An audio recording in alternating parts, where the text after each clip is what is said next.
అందరికీ నమస్కారం. నేను మీ జగన్మోహిని.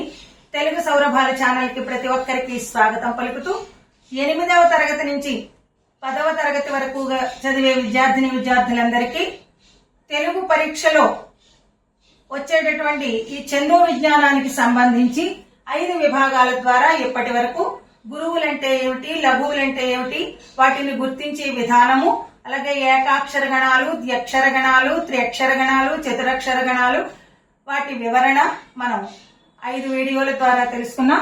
ఈ 6వ వీడియోలో చందో విజ్ఞానానికి సంబంధించి సూర్యగణాలంటే ఏమిటి, ఇంద్రగణాలంటే ఏమిటి, అవి ఎన్ని అనే విషయాల్ని మనం ఈ వీడియోలో చూద్దాం.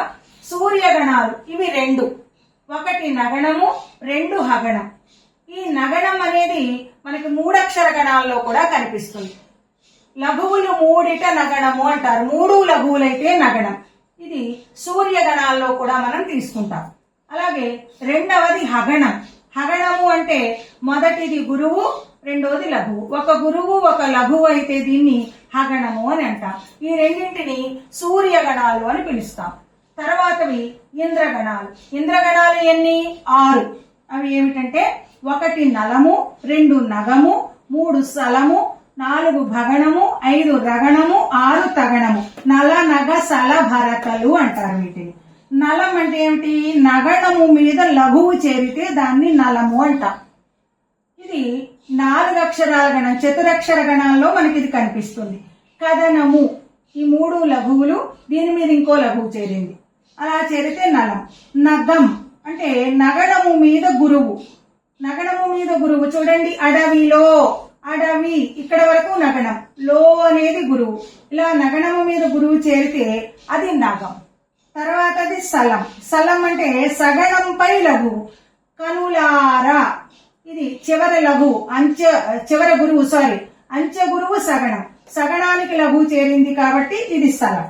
తర్వాతది భగణం.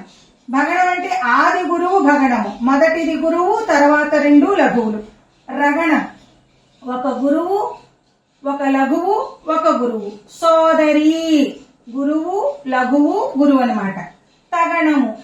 తగణం అంటే 2 గురువులు, ఒక లఘువు. మొదటివి 2 గురువులు, చివరిది లఘువు. శ్రీరామ. ఇవి ఈ 3 కూడా మనకి 3 అక్షర గణాల్లో మనకి కనపడతాయి. ఈ 6ంటిని ఇంద్రగణాలు అంటారు. ఇవి కాకుండా చంద్రగణాలు ఉన్నాయి 14. కానీ వాటితో కూడినటువంటి ఆ గణాలతో కూడిన పద్యాలు ఎక్కడ మన పాఠ్య పుస్తకాల్లో ఇవ్వట్లేదు. మనకి ముఖ్యంగా పాఠ్య పుస్తకాల్లో చెప్పేవి వృత్తాలు, జాతులు, ఉపజాతులు, వీటి గురించి మాత్రమే మనం తెలుసుకుంటాం. అంటే అవి ఏమిటి, ఆ పద్యాల యొక్క లక్షణాలు ఏమిటి, ఆ గణాలను ఎలా గుర్తించాలి మొదలైన విషయాలు, అలాగే యతి అంటే ఏమిటి, ప్రాస అంటే ఏమిటి, ఇవన్నీ కూడా మరో వీడియోలో మీకు తెలియజేస్తాను. ఈ వీడియో కనుక మీకు నచ్చినట్టయితే లైక్ చేయండి, షేర్ చేయండి, సబ్స్క్రైబ్ చేయండి. మరో మంచి వీడియో చేసే అవకాశాన్ని నాకు కలిగించండి. ముఖ్యంగా తెలుగు చదివే విద్యార్థులందరూ కూడా ఈ చందో విజ్ఞానాన్ని చక్కగా నేర్చుకుంటారని చెప్పి ఆశిస్తూ మరో వీడియోతో మేము ముందుంటాను. ధన్యవాదాలు.